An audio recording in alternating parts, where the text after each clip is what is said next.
Chairman of the full committee, Mr. Upton, for a 5-minute opening statement. Well, thank you, Mr. Chairman. When my friend Mr. Rush started talking about change, I thought maybe it was the change that we went from 56 votes in the Senate to now 62 votes as in support of the Keystone bill, as was illustrated with the vote on the budget as one of the amendments last month. Today, we take an important step in support of the Keystone XL pipeline. It's called Jobs and Affordable Energy. And I want to remind folks that one of our goals is to develop a North American energy independent plan so that we're not at the mercy of the Middle East or countries like Venezuela. In much of this country, gas prices have more than doubled since January 2008, and this administration has predicted that the average gas price is going to be over $4.15 very soon. Our most vulnerable cannot afford these prices on top of an already weak economy that only created 98,000 jobs last month. The president said last year that he'd do whatever it takes to create U.S. jobs. Well, here's a $7 billion construction project with more than 20,000 direct jobs and 100,000 indirect jobs. And after more than 4 years, what are we waiting for?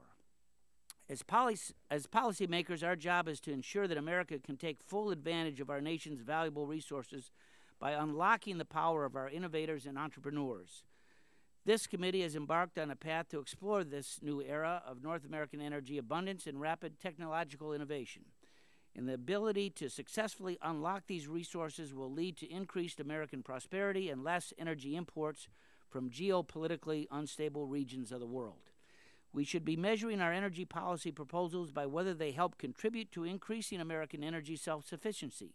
Do they help to reduce volatility from foreign sources, keep costs low for consumers, help maintain or contribute to a diverse energy supply portfolio, and are protective of the environment? By those standards, I am happy to say that this bill, H.R. 3, passes the test. We've all heard the unemployment numbers associated with this project and the tens of thousands of direct and indirect jobs that will be created. But today I'm pleased to welcome somebody who will help put a face to those numbers, Keith Stelter of Delta Industrial Valves in Niles, Michigan. Delta's Made in America valves and jobs that go with them, which I've witnessed, are an important part of Keystone XL Energy. But these jobs don't happen unless the pipeline gets built. This pipeline will also include a number of state-of-the-art features that will make it the safest oil pipeline in existence. The pipeline would incorporate some 57 additional safety standards proposed by the Pipeline and Hazardous Materials Safety Administration and adhere to the strongest new pipeline safety standards that were signed into law by President Obama last year, the product of legislation that I helped develop along with my colleague John Dingell and supported by every member of this committee. Even the Obama administration's State Department concluded in its EIS that the project poses minimal environmental risks. Not building Keystone elevates risks as tankers and trains have significantly higher spill rates than pipelines. The project has broad bipartisan support in the House and Senate with nearly 100 co-sponsors and enjoys broad public support as well among Republicans and Democrats. It is time for Congress to come together and help make this legislation a reality. This important bill takes the lessons that we learned from the Trans-Alaskan pipeline was met with unnecessary roadblocks.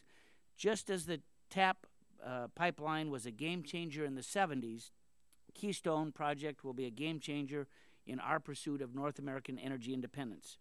I want to particularly thank Chairman Whitfield for his tireless efforts, Lee Terry and the other co-sponsors on both sides of the aisle. And I would yield my balance of my time to, who was seeking time? Joe Barton. Which